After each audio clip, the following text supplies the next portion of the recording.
We have a question from Albert. That was my father's name. I feel like my military press is severely lacking compared to where I'm at in all my other lifts. Just before I get going here, Albert, that's extremely common in the modern era, if you think the modern era is anything after about 1970, 1975. When the advent of the bench press showed up, people stopped doing military presses and they lost the skill, what you need to military press well. The bench is a much more friendly lift. So let's continue the question. I worry not because of ego, that would be my issue, but because I don't want to carry any imbalance forward in life that might impede my day-to-day life. Very good. My technique in the military press is relatively poor, probably due to low shoulder mobility. I have trouble locking out and getting the weight above my head. It always feels like I'm pushing it slightly forward. If you don't mind, I don't think that's necessarily a bad thing. When I first came up, a lot of guys had that issue, and they competed in the military press. But I would need to see some video on this, or maybe a picture of the issue. And just remember that in the future, Albert. If I lie on my back and extend my arms over my head, I cannot get my arms to lie flat on the floor, same here, nor touch the floor with the back of my hands. Before I move on, one thing Mike Brown has me do is a thing called touchdowns. And you lie on your back, and it does help me to have my knees bent so my feet are flat on the ground, like you're doing a hip thrust. And push the lower back in. Now, when you push the lower back in on this stretch, you can even see right now what happens. I come forward. And then we just do the exercise where we do touchdowns.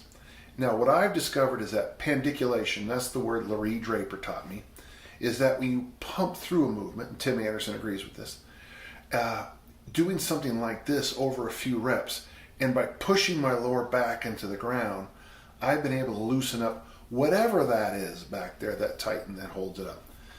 If it's not a structural issue, which would be surgery, or a genetic issue that we can't deal with, I have found that to be very helpful.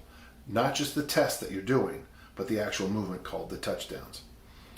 Would it be a reasonable goal to get my military press to, if I want to be more balanced, keeping in mind that the other lifts are improving at a healthy pace? Do you have any recommendations for what I should get there? Or for an even alternative lift that would help me combat the imbalance without being held back by my shoulder ability? So I like the idea of a body weight press. That was the standard when I was young, and I still think there's value to it. You know, your mileage may vary. The system I use to get up to a 300-pound clean and press, which is 136 kilos, but 300 sounds better than 136, was I simply did 3 sets of 8 on day 1 of the week in the military press with a minute rest. And I think I only got it up to, I don't even think I got up to 165. Very light. And on the other day of the week, I did the standard old school 1962 clean and press, add weight, clean and press, add weight, clean and press, add weight, until I got to a weight. But one thing I was smart about, and looking back, it amazes me, is I never missed. If I started to struggle, I was done for the day.